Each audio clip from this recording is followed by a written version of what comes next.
நீதிமொழிகள் 24ஆம் அதிகாரம். பொல்லாத மனுஷர் மேல் பொறாமை கொள்ளாதே, அவர்களோடு இருக்கவும் விரும்பாதே. அவர்கள் இருதயம் கொடுமையை யோசிக்கும், அவர்கள் உதடுகள் தீவினையை பேசும். வீடு ஞானத்தினாலே கட்டப்பட்டு விவேகத்தினாலே நிலைநிறுத்தப்படும். அறிவினாலே அறைகளில் அருமையும் இனிமையுமான சகலவித பொருள்களும் நிறைந்திருக்கும். ஞானமுள்ளவன் பலமுள்ளவன், அறிவுள்ளவன் தன் வல்லமையை அதிகரிக்க பண்ணுகிறான்.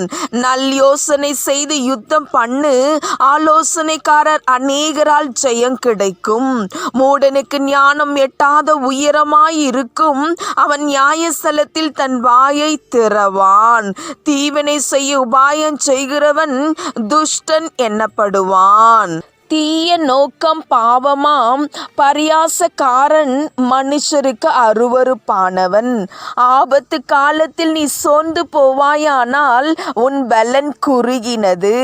மரணத்துக்கு ஒப்பிக்கப்பட்டவர்களையும் கொலையுண்ண போகிறவர்களையும் விடுவிக்க கூடுமானால் விடுவி. அதை அறியோம் என்பாயாகில் இருதயங்களை சோதிக்கிறவர் அறியாரோ?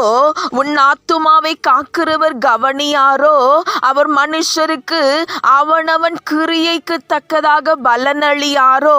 என் மகனே, தேனை சாப்பிடு, அது நல்லது. கூட்டிலிருந்து ஒழுகும் தேன் உன் வாய்க்கு இன்பமாயிருக்கும். அப்படியே ஞானத்தை அறிந்து கொள்வது உன் ஆத்துமாவுக்கு இன்பமாயிருக்கும். அதை பெற்றுக்கொண்டால் அது முடிவில் உதவும். உன் நம்பிக்கை வீண் போகாது.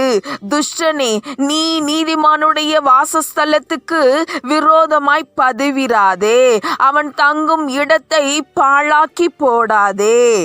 நீதிமான் 7 தரம் விழுந்தாலும் திரும்பவும் எழுந்திருப்பான். துன்மார்க்கரோ தீங்கிலே இடருண்டு கிடப்பார்கள்.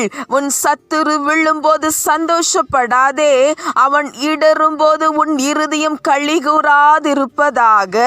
கர்த்தர் அதை காண்பார், அது அவர் பார்வைக்கு பொல்லாப்பாயிருக்கும். அப்பொழுது அவனிடத்தில் நின்று அவர் தமது கோபத்தை நீக்கி விடுவார். பொல்லாதவர்களை குறித்து எரிச்சலாகாதே, துன்மார்க்கர் மேல் பொறாமை கொள்ளாதே. துன்மார்க்கனுக்கு நல் முடிவு இல்லை, துன்மார்க்கனுடைய விளக்கு அணைந்து போம்.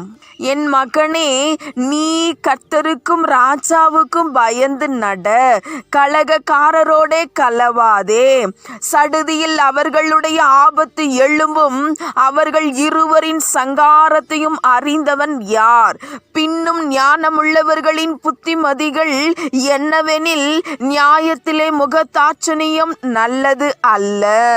துன்மார்க்கனை பார்த்து நீதிமானாயிருக்கிறாய் என்று சொல்லுகிறவனை ஜனங்கள் சபிப்பார்கள், பிரஜைகள் அவனை வெறுப்பார்கள்.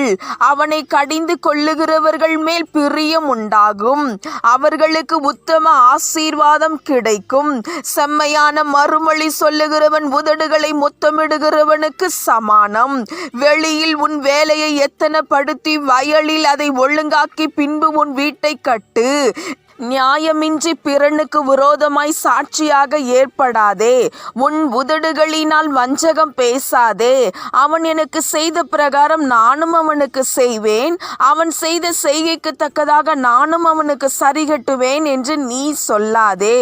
சோம்பேறியின் வயலையும் மதியீனனுடைய திராட்சை தோட்டத்தையும் கடந்து போனேன், இதோ அதெல்லாம் முள்ளுக்காடாயிருந்தது.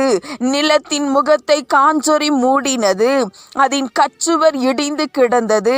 அதை கண்டு சிந்தனை பண்ணினேன், அதை நோக்கி புத்தி அடைந்தேன்.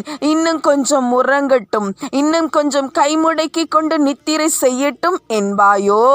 உன் தரித்திரம் வழிபோக்கனை போலும், உன் வறுமை ஆயுதம் அணிந்தவனை போலும் வரும். ஆமேன்.